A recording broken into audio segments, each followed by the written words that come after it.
Hello students, welcome back to Shubham lecturer channel.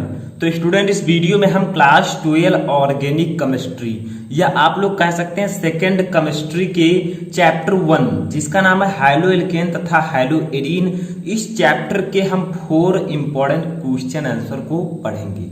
तो student, ये chapter जो है आपके ऑर्गेनिक केमिस्ट्री का फर्स्ट चैप्टर है, ठीक है।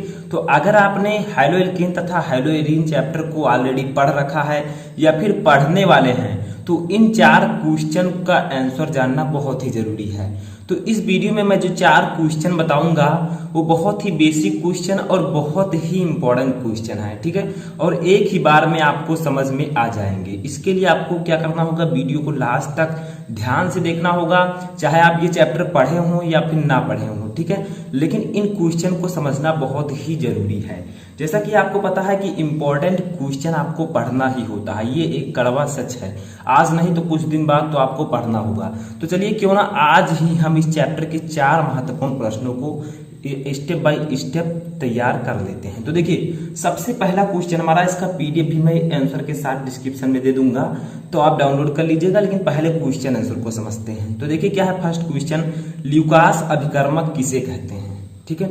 ल्यूकास अभिकर्मक जो होता है ये आपको अल्कोहल, फिनॉल और ईथर चैप्टर में भी देखने को मिलेगा, जो कि सेकंड चैप्टर होगा। तो देखिए ल्यूकास अभिकर्मक हम फिर इन भाई साहब को कहते हैं, जो कि बहुत ही छोटा सा आंसर है, ठीक है। सांद्र HCl और प्लस निर्जल, ठीक है, ZnCl2 का मिश्रण जो होता है इसी को हम लोग ल्यूकास अभिकर्मक कहते हैं, और इसी की सहायता से ल्यूकास परीक्षण को किया जाता है। ल्यूकास टेस्ट या ल्यूकास परीक्षण क्या होता है मैं ऑलरेडी आपको बता चुका हूं, पूरे प्लेलिस्ट का लिंक मैं डिस्क्रिप्शन में दे दूंगा। आप ऑर्गेनिक केमिस्ट्री के सभी वीडियो वहां से देख सकते हैं, ठीक है। तो सांद्र HCl यानी कि सांद्र हाइड्रोक्लोरिक अम्ल और निर्जल ZnCl2 यानी कि जिंक क्लोराइड का मिश्रण जो होता है वो ल्यूकास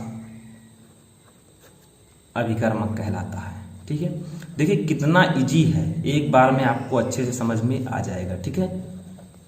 सिर्फ 2 चीजें आपको यहाँ पर याद करनी है, एक तो ये कि सांद्र HCl और निर्जल ZnCl2 का मिश्रण, बस यही है ल्यूकास अभिकर्मक, ठीक है। समझ में आ गया। वीडियो को देखने के बाद आप ये जरूर बताइएगा कि कितने क्वेश्चन आपको समझ में आ चुके हैं। इसके बाद में हमारा सेकेंड क्वेश्चन आता है कि ट्राइक्लोरोमेथेन को गहरी रंगीन बोतलों में संग्रहित करते हैं क्यों। यानी कि जो ट्राइक्लोरोमेथेन होता है जिसका फार्मूला होता है CHCl3 और इसी को हम प्यार से कहते हैं क्लोरोफॉर्म, ठीक है, क्लोरोफॉर्म। सर नाम आपने सुना हो। क्लोरोफॉर्म के बारे में मैं एक बहुत ही अच्छा और बड़ा वीडियो बना चुका हूं, तो उसको भी आप नीचे जाकर देख सकते हैं कि क्लोरोफॉर्म क्या होता है, कैसे होता है, इसके गुण क्या होते हैं, ठीक है, इसे सूंघने पर क्या होता है। तो देखिए ट्राइक्लोरोमेथेन को गहरी रंगीन बोतलों में क्यों रखते हैं, क्या कारण है कि हम क्लोरोफॉर्म को बोतल में रखते हैं, ठीक है। तो ये बहुत ही इजी कारण है, क्योंकि जो ट्राइक्लोरोमेथेन है, ट्राइक्लोरोमेथेन, ठीक है, साथ में आप लिखिएगा या फिर पीडीएफ से भी आप तैयार कर सकते हैं, या क्लोरोफॉर्म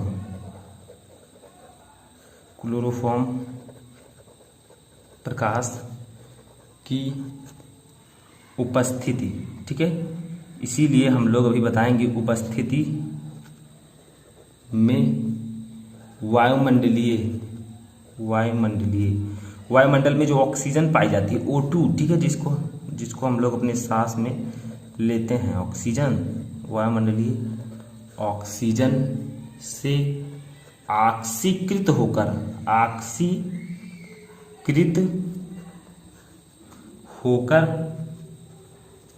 एक अत्यधिक विषैली गैस, ठीक है, बहुत ही ज्यादा विषैली जो होती है एक गैस, विषैली गैस, ठीक है, क्या है, फास्फीन और फास्जीन में अंतर है, ठीक है। फास्फीन का फार्मूला होता है COCl2 और जो फास्फीन होता है उसका फार्मूला होता है PH3, ठीक है, बनाती है। क्यों रखते हैं, क्योंकि अगर हम ट्राइक्लोरोमेथेन या क्लोरोफॉर्म को रंगीन बोतलों में इसलिए रखते हैं क्योंकि ये प्रकाश की उपस्थिति में वायुमंडलीय जो ऑक्सीजन होती है उससे क्रिया करती है और ऑक्सीकृत होकर एक विषैली गैस फास्जीन बनाती है, ठीक है, जो कि हम लोगों के लिए बहुत ही ज्यादा विषैली है, मानव जीव के लिए, जीव जंतु के लिए। तो इसीलिए हम लोग CHCl3 को, क्लोरोफॉर्म को गहरी रंगीन बोतलों में रखते हैं। और भी हम क्लोरोफॉर्म को जो है काले कागज में लपेट कर, ये सब आप 1% C2H5OH की कुछ बूंद मिलाकर रख सकते हैं, लेकिन क्वेश्चन पूछा गया है कि इसे गहरी रंगीन बोतलों में क्यों रखते हैं। तो यही कारण है, क्योंकि ये ऑक्सीजन आप बाहर रख देंगे, ऑक्सीजन से क्रिया करेगी, ऑक्सीजन से क्रिया करने के बाद वो ऑक्सीकृत होकर फास्जीन बना देगी, जो कि बहुत ही विषैली गैस है। ठीक है, इसका रिएक्शन भी हम देख लेते हैं। इसका रिएक्शन होगा CHCl3 यानी कि क्लोरोफॉर्म, इसकी अभिक्रिया हो जाएगी हाफ O2 से, ठीक है, यानी कि ऑक्सीजन से, किसकी उपस्थिति में, प्रकाश की। ठीक है, तो ये आपका क्या बनाएगा, COCl2 और प्लस HCl, यानी कि ये है आपका क्लोरोफॉर्म। और इसने किया क्या, इसने O2 यानी कि ऑक्सीजन से क्रिया कर ली प्रकाश की उपस्थिति में और बना लिया इसको फॉस्जीन को। ठीक है, इसीलिए हम लोग इसे गहरी रंगीन बोतलों में रखते हैं। ठीक है, रिएक्शन बैलेंस है, जैसे CHCl कितने कार्बन है, एक, बैलेंस करना आपको पता होगा, मैंने भी बताया है। ठीक है, H कितने हैं, एक है, Cl3 है तो Cl2 यहाँ से, Cl यहाँ पे, ठीक है, Cl3 हो गया, हाफ O2 का मतलब O, तो वो यहाँ पर हो गया। ठीक है, तो ये आपका हो चुका है। इसके बाद में हमारा थर्ड क्वेश्चन है, बहुत ही सिंपल क्वेश्चन है और इम्पोर्टेंट है। ठीक है, देखिए क्वेश्चन क्या है कि फ्रैंकलैंड अभिक्रिया का रासायनिक समीकरण दीजिए। एक अभिक्रिया होता है फ्रैंकलैंड अभिक्रिया, जिसका रासायनिक समीकरण आपको देना है। तो CH3CH2I, ठीक है, इसे हम कहते हैं एथिल आयोडाइड। देखिए एक कार्बन है मेथिल, दो कार्बन है एथिल, तो एथिल आयोडाइड की जब हम जिंक से अभिक्रिया कराते हैं, ठीक है, तो आपका ये बनता है, क्या बनता है, CH3CH2CH2CH3, ठीक है, और प्लस ये 3 है, ठीक है, ZnI2। तो ये आपका बनता है, यानी कि जब हम एथिल आयोडाइड की क्रिया जिंक से कराते हैं तो आपका ये मेथ एथ प्रोब्यूट, ठीक है, ब्यूटेन बनता है, और ZnI2 यानी कि जिंक आयोडाइड बनता है। इसी को हम कहते हैं फ्रैंकलैंड अपक्रिया। बट अभी बैलेंस आपका रिएक्शन जो है, रिएक्शन बैलेंस नहीं है। क्यों? क्योंकि यहाँ पर CH3CH2 कितने कार्बन है, 1 2, यहाँ पर कितने कार्बन है, 1 2 3 4, यानी कि आगे आपको लगाना होगा 2। तो देखिए 4 कार्बन हो गए, हाइड्रोजन 3 का 2 से गुणा 6, 2 का 2 से गुणा 6 4 10, ठीक है, यहाँ पर 3 2 5 2 7 3 10, समझ में आ रहा है। Zn कितना है, 1 है, यहाँ पर भी 1 है, I कितना है, 1 है, लेकिन यहाँ से 2 से गुणा हो जाएगा क्योंकि इसके 2 मॉलिक्यूल हैं, ठीक है, तो I2। तो ये आपका एक बैलेंस रिएक्शन है, इसको हम कहेंगे एथिल आयोडाइड, ठीक है, एथिल आयोडाइड, ठीक है। जब एथिल आयोडाइड की क्रिया हम जिंक से कराते हैं तो ब्यूटेन और Zn यानी कि जिंक आयोडाइड बनता है। इसी अभिक्रिया को कहते हैं हम फ्रैंकलैंड अभिक्रिया, ठीक है। इसके बाद में हमारा लास्ट क्वेश्चन आता है। तो स्टूडेंट हमारा अगला क्वेश्चन है कि वुड्स अभिक्रिया का रासायनिक समीकरण लिखिए। अभिक्रिया जो है वुड्स अभिक्रिया, कैनिजारो अभिक्रिया, जो बहुत सारी अभिक्रियाएं, लगभग मैंने 18 अभिक्रियाएं आपके इसमें हैं, ठीक है, 18 और भी हो सकती हैं। तो इन सभी अभिक्रियाओं को मैं एक प्लेलिस्ट में रख चुका हूँ। उस प्लेलिस्ट का नाम है उस प्लेलिस्ट का नाम है important name reaction playlist Shubham lecturer. तो आप सर्च करके जाकर देख सकते हैं या फिर प्लेलिस्ट में जाकर देख सकते हैं। लिंक भी मैं डिस्क्रिप्शन में दे दूंगा, वहां से जाकर आप सभी अभिक्रियाओं को आसानी से पढ़ सकते हैं, ठीक है। तो उस अभिक्रिया का रासायनिक समीकरण लिखिए। तो क्या होता है इसका रासायनिक समीकरण? तो जब, ठीक है, ये क्या है आपका RR प्लस 2, तो सॉरी इस प्रकार से नहीं रहता, थोड़ा सा आपको डिफरेंस करना है। उस अभिक्रिया का रासायनिक समीकरण केवल आपको देना है, ठीक है। तो ये होता है 2RX, यानी कि जब एल्किल हाइलाइड, RX क्या है, एल्किल हाइलाइड, R एल्किल है, X हाइलाइड है, ठीक है।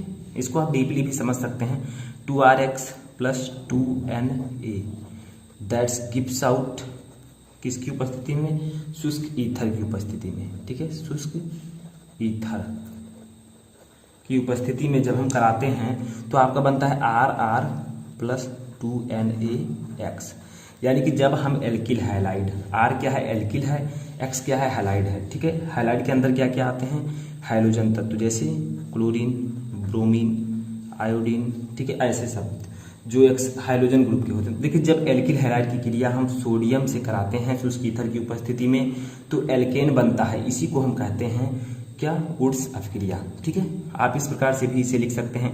2R के स्थान पर हम लिख सकते हैं कोई भी एल्किल ग्रुप, जैसे CH3 हमने लिख दिया। ठीक है, X के स्थान पर हम ब्रोमीन, आयोडीन, क्लोरीन कुछ भी ले सकते हैं। तो चलिए Cl ले लेते हैं plus 2Na, that gives out, ऊपर लगा दीजिए शुष्क ईथर। ठीक है, शुष्क ईथर। तो देखिए ये जो है आपका ये केमिस्ट्री के हिसाब से है। इसी को हम लोग अगर अप्लाई कर दें, जो आपका एल्किल ग्रुप है एल्किल लगा दें, हाइड्रोजन पर हाइड्रोजन लगा दें, तो आपका इस प्रकार से आप लिख सकते हैं। ठीक है, R के स्थान पर हमने क्या लिखा, CH3, तो CH3, ठीक है, प्लस 2Na, X के स्थान पर लिखा हमने Cl। तो ये भी आपकी हो जाएगी वुड्स अफक्रिया, सेम है, कोई उसमें जो है डिफरेंस नहीं है। ठीक है, इसको हम कहेंगे एल्किल हैलाइड, लेकिन यहाँ पर क्या है, मेथिल एक है, तो हम लिख देंगे मेथिल है, मेथिल। हाइलाइड के स्थान पर लिख देंगे क्लोराइड। ठीक है, और अच्छे से अगर आप इसे समझना चाहते हैं तो आप लोग जाकर जो है प्लेलिस्ट में देख सकते हैं, मेथिल क्लोराइड। ठीक है, इसे हम कहेंगे मेथ एथ, यानी कि एथेन। ठीक है, जो कि एक एल्केन है। इसे हम कहेंगे सोडियम क्लोराइड NaCl को। तो जब एल्किल हैलाइड की अभिक्रिया सोडियम के साथ शुष्क ईथर की उपस्थिति में कराई जाती है तो एल्केन बनता है, इसी को हम कहते हैं वुड्स अभिक्रिया। तो आई होप कि आपको ये चारों क्वेश्चन आंसर अच्छे से समझ में आ चुके होंगे। वीडियो पसंद आए तो वीडियो को लाइक करके चैनल पर नए चैनल को सब्सक्राइब कर लें। कोई भी क्वेरी आप मुझे कमेंट बॉक्स में बता सकते हैं।